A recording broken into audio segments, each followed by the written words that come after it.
श्री स्वामी चरित्र अध्याय 6. श्री गणेशाय नमः. धरोनी शिशुचा हात, अक्षरे पंडित लिहवित, तैसे हे स्वामी चरित्रामृत. स्वामी समर्थ वदविती, मी केवळ मतिमंद, केवी वर्णू चरित्र अगाध, परी माझा हा छंद, स्वामी समर्थ पुरविते. ज्यांच्यावर प्रसादे करुण, मुडा होय शास्त्रज्ञान, त्या समर्थांचे चरण वारंवार नमितसे. कृपाळू होऊनी समर्था, वदवावे आपुल्या चरिता, श्रवणे श्रोतयांच्या चित्ता, ब्रह्मानंद प्राप्त होवो. सुरत रुची घेऊनी सुमने, त्यासीच अर्पावी प्रीतीने, झाला ग्रंथ स्वामी कृपेने, त्यांच्याच पदी अर्पिजे. मागील अध्यायाच्या अंती, चोळाप्पा विनवी स्वामी प्रती, कृपा करोणी मजवरती, बडोद्यासी चलावे. भाषण ऐसे ऐकोणी, समर्थ बोलती हासोनी, मल्हार रावाचिया मनी, आम्हाविषयी भावनसे. म्हणोनी तयाच्या नगरांत, आम्हा जाणे नव्हे उचित, अक्कलकोट नगरांत, आम्हा राहणे आवडे. ऐसी ऐकोनी या वाणी, चोळाप्पा खिन्न झाला मनी, त्याने सत्वर येवोनी, तात्याप्रती सांगितले. ऐसा यत्न व्यर्थ गेला, तात्या मनी चिंतावला, आपण आलो ज्या कार्याला, ते न जाय सिद्धीसी. परी पहावा यत्न करोणी, ऐसा विचार केला मनी, मग काय केले तात्यांनी, अनुष्ठान आरंभिले. ऐसे नाना उपाय केले, परी ते सर्व व्यर्थ गेले, कार्य सिद्धीस न गेले, खिन्न झाले मुख त्यांचे. भक्ती नाही अंतरी, दांभिक साधनांते करी, तयांते स्वामी नरहरी, प्रसन्न कैसे होतील. तयांनी माजविली ढोंगे, आणि केली नाना सोंगे, भक्ती विन हटयोगे, स्वामी कृपान होय. मग तात्यांनी काय केले, सप्ताहासी ब्राह्मण बैसविले, गुरुचरित्र आरंभिले, व्हावयासी स्वामी कृपा.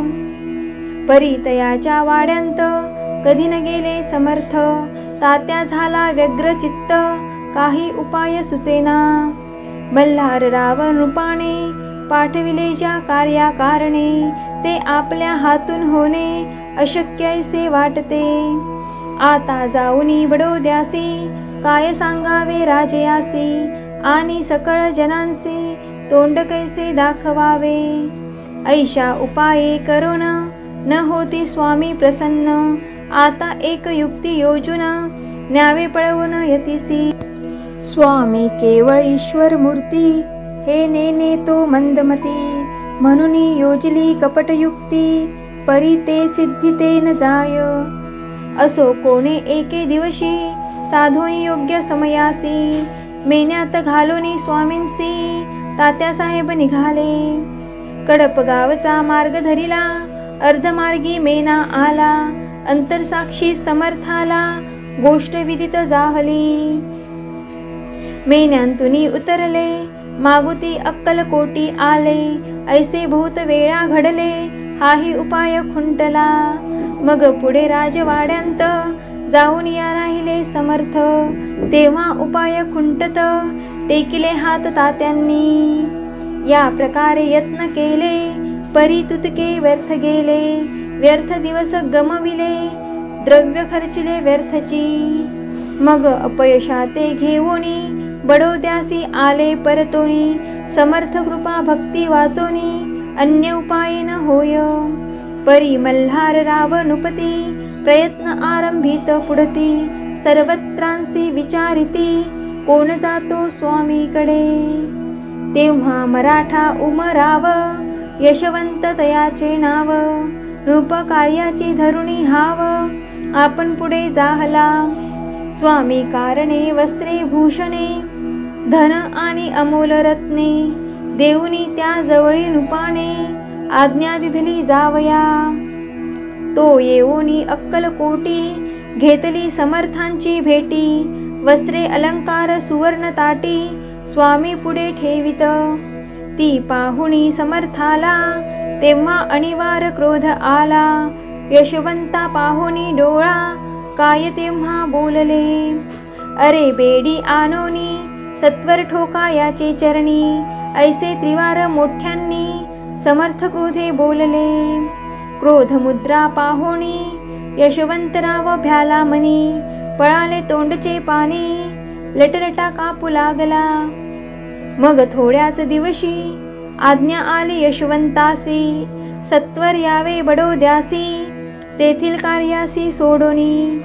साहेबा विष प्रयोग केला मल्हार रावावरी आळ आला, त्या कृत्या माझी यशवंताला गुन्हेगार लेखिले. हाती पायी बेडी पडली स्वामी वचनाची प्रचिती आली, अघटित लीला दाविली ख्याती झाली सर्वत्र. समर्थांची अवकृपा जयावरी त्याच्या कष्ट होती शरीरी, कृपा होय जयावरी तया सर्वानंद प्राप्त होय. महासमर्था भक्त पालका अनादि सिद्धा जगन्नायका, निशिदिनी शंकर सखा विष्णूची या मनी वसे. इति श्री स्वामी चरित्र सारामृत नाना प्राकृत कथा सम्मत सदा भक्त परिसोत षष्ठोऽध्याय गोडहा. इति श्री स्वामी चरित्र सारामृते षष्ठोऽध्यायः समाप्त. शुभं भवतु.